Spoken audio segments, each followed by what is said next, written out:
Hi, this is Paz from Pictures, Notes and Words, and here we are, mid-lockdown. So I thought, let's try and at least contribute something to the channel. So I have sat here with my cup of tea with more appropriate mug. Ready there. And I thought I'd do a ranking video because I have been enjoying some of them on YouTube recently, particularly Pete Pardoe on Sea of Tranquility. The breadth of his knowledge is superb. If you get a chance to check out his channel, please do. So heavily influenced by Pete, I thought I would do my own ranking for the band Savatage with all their studio albums, starting from the worst one, ending with my favourite one. And don't forget, this is all subjective. Opinions may differ. Please write your comments down below if you agree, disagree, or you want to throw some more opinions in the mix, or if you think I've got something wrong somewhere, please do comment. So we'll start with the bottom, and incidentally I've got all these on CD apart from one, which is the bottom one. I'm sure Savatage fans can probably guess which one it is. I did have it on vinyl, but unfortunately I had to sell a batch of my old records for food. True story, unfortunately. And it's the only one I've not renewed on CD, and that is 1986's Fight for the Rock. Not a great album, and I don't think it's Savatage's favourite album either, as they have said on record several times. However, it's not without its merits.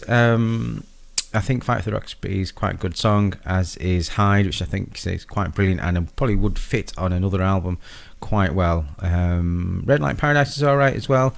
It's also the first one to feature long-term bassist Johnny Lee Middleton as well. A misstep for the band. It's just a shame really, because it was their third album and they were just getting their feet established in the genre after some really strong efforts. Yeah, it's not a very good album, not really recommended. If Hedgy's being very kind to me, I might put a copy of the album cover here or there, whatever. Anyway, next on the list is The Wake of Magellan, or Magellan, whatever you call it, from 2002, is this? Anyway, this is when Savatage were a six-piece. Zachary Stevens is still on vocals, and it was just a concept. It's a concept album, but it's I found the production is not very sparkling. It's you know, it's tidy, it's clean, perhaps a bit too clean, a bit too long. Nothing, no surprises, nothing we've heard before. Zach seems to be going through the motions. There's no high notes. There's no real oomph or drive in any of the songs. I mean, it's not bad. It's not bad. There's some, like, Turns to Me is pretty good.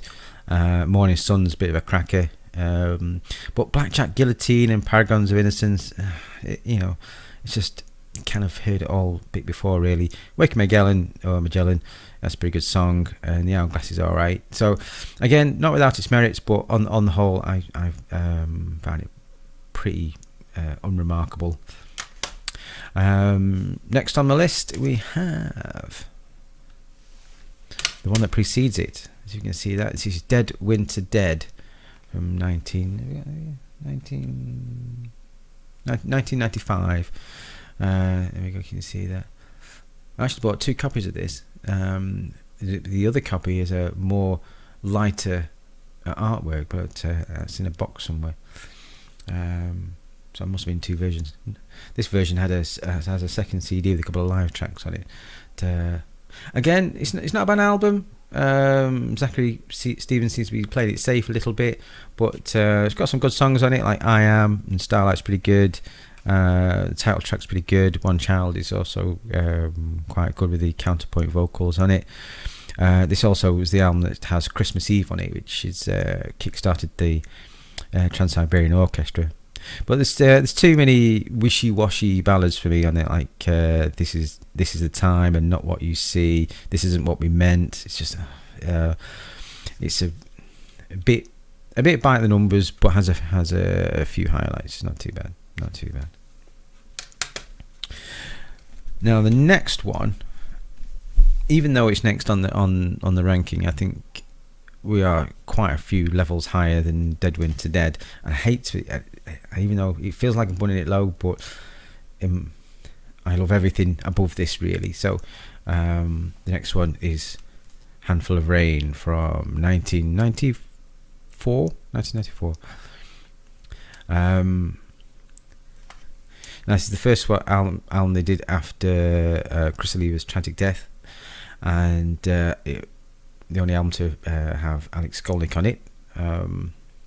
I thought, and I still think it's pretty good. It's got Taunting Cobras and Handful of Rain and Chance. I mean, what three cracking songs to start your album off with. Nothing's Going On is a belter.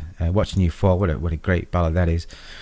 The difference in song quality between this one, Dead Winter Dead, and Handful of Rain is huge, and it feels a bit disappointing to put it this low. But say this and above, for me, all really good quality stuff, and there's not much between this one and the next one on my list, which is, you see, Edge of Thorns.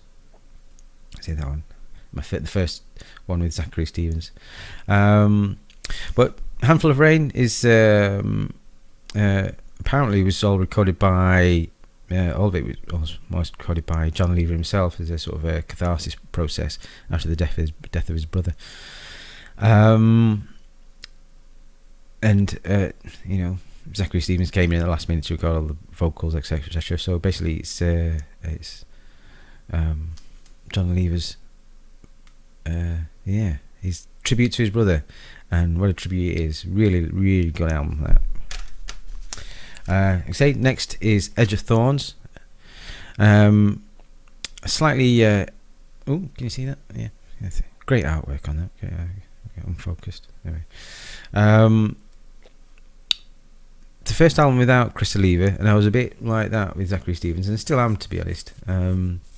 But I think he does. His best vocal performances on here. It's if he's I've just joined a really good band, I'll belt it out, which he does on things like He Carves His Stone and Lights Out and things like that. Really, really good songs there. And I think the first 8 songs on this album are really, really strong, which puts it a little bit higher than this. Although it does, for me, it does fall away. It runs out of steam towards the last 15 minutes or so. But things like Follow Me and Degrees of Sanity, brilliant songs and classic Savatage. One of the things that does let it down a little bit is the song Conversation Piece, which is a great song, apart from the line A Cup of Tea, which we've been ribbing ever since, Hedgy and I. Cup of tea. Oh no, great albums, and Chris Oliva's last album, unfortunately, but some great shredding on there. Next on the list, from 1983, is their debut album, which is Sirens. The first half of Sirens is just brilliant. You've got Believe on there, I Believe, what a great song that is. Title track, is it Holocaust is on there? Where's the thing? Oof, here we go. Holocaust and Rage, first 4 songs are brilliant. On the Run's good, but then on second half it's just not as strong. Twisted Little Sister, it's alright. Twisted Little Sister, roller skate baby, driving me crazy tonight. It's just not the greatest vocal, is it? Out on the Streets is very drab for me. Scream Murder is pretty good. All in all, superb effort, really raw production on that, and it was a sign of things to come. But I must say again, I Believe on here, what a song that is, what a way it builds, and the speed of it towards the end is fantastic. Next on the list, it's quite high up on my list compared to some others that I've seen, and that is 2004 or 2001. It's later than I think.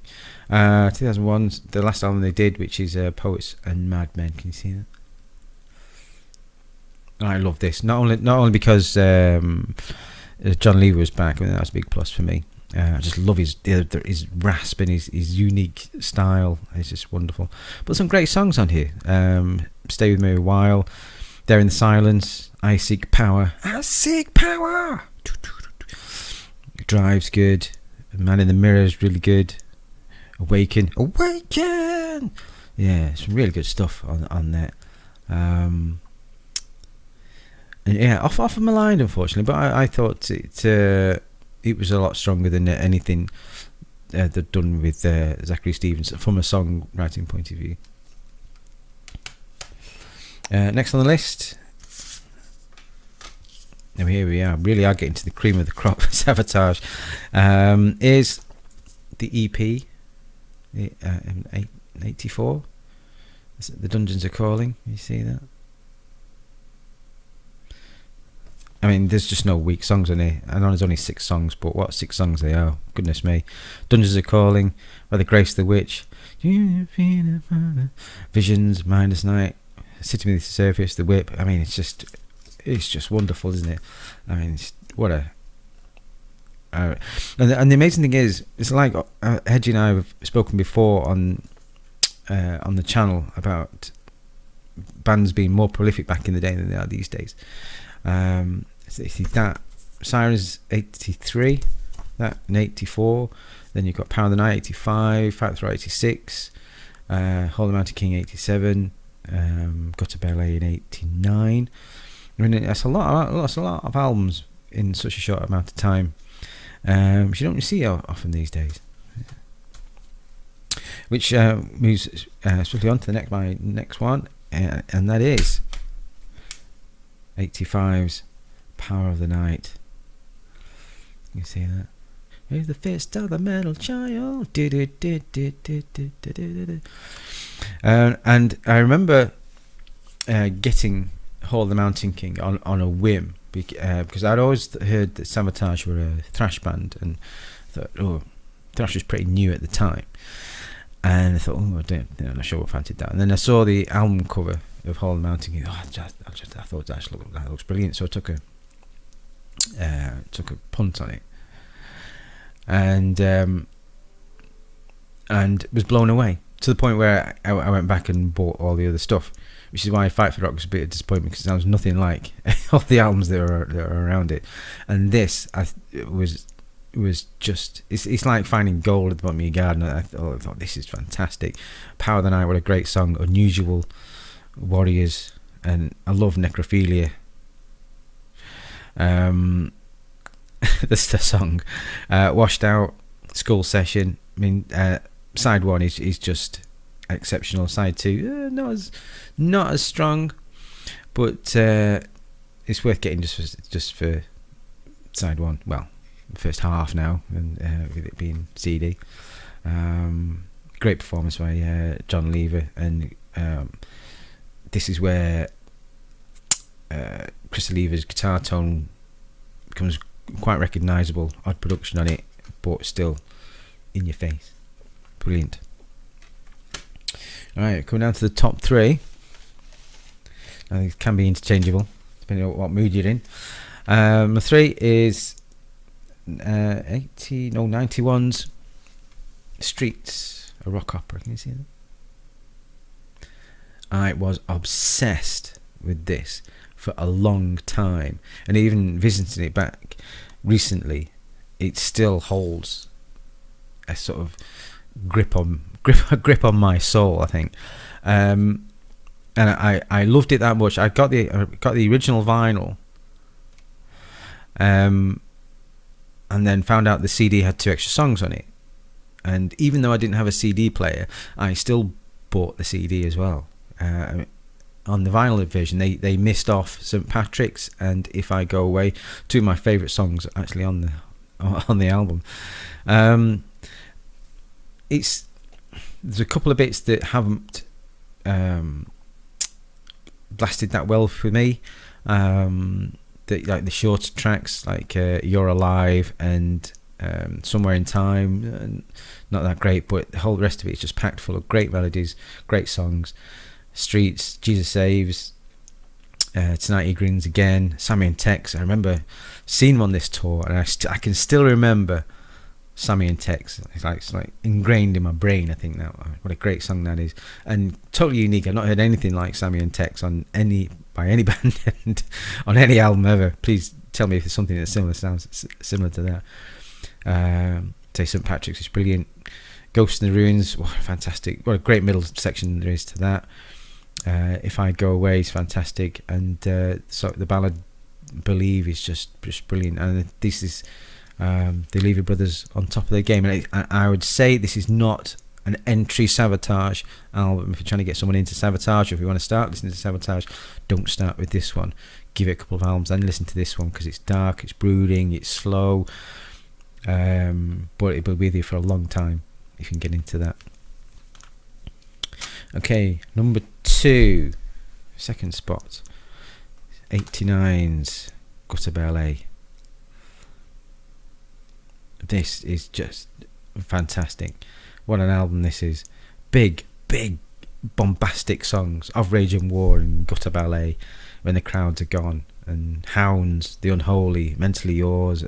It's just packed full of Lever Brothers on there, on top form. Great cover art as well. I remember buying it first time, and the Hall of the Mountain King was sort of a really heavy metal masterpiece, and it's one of those things like, where do you go then? Do you do the same again, or do you push the boundaries? And they push the boundaries without alienating anything they'd done, any ideas or fans had done in the past. So it's still as bombastic, but they added more piano, more classical influences as well. But then again, you listen to Hounds, and it's just like a more updated version of I Believe. It just sounds fantastic.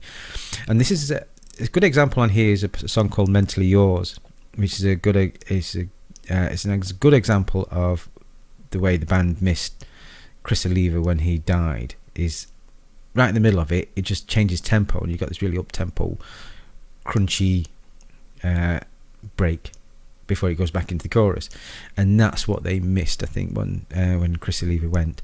Never quite the same since. They sort of kind of tried a little bit, but I think Chris Lever was a master at putting little crunchy ideas in there. What a great riff master, great player. So I'm sure you can all work out what my number 1 is, and perhaps in my top 20 albums of all time, Savatage's Hall of the Mountain King. So it started it all off. Bought it on that album cover alone. And it's just full of just fantastic songs. Side 1, 24 Hours Ago, Beyond the Doors of the Dark, Legions, Strange Wings. And it's just big songs. Hall of the Mountain King itself, Price You Pay, White Witch. It's quite heavy sounding, and you can easily see why there was a crossover with Savatage and thrash, even though I would say it's not thrash. But you could elements are, and John Lever's voice very powerful and very high at times. Everyone's on the top of their game. Say top 20 album of all time for me. It's just wonderful. Get it now. If you haven't got it, get it now. Right, and that's it. I hope you enjoyed that. Put the comments down below, and I might do another one of these depending on what the reception is.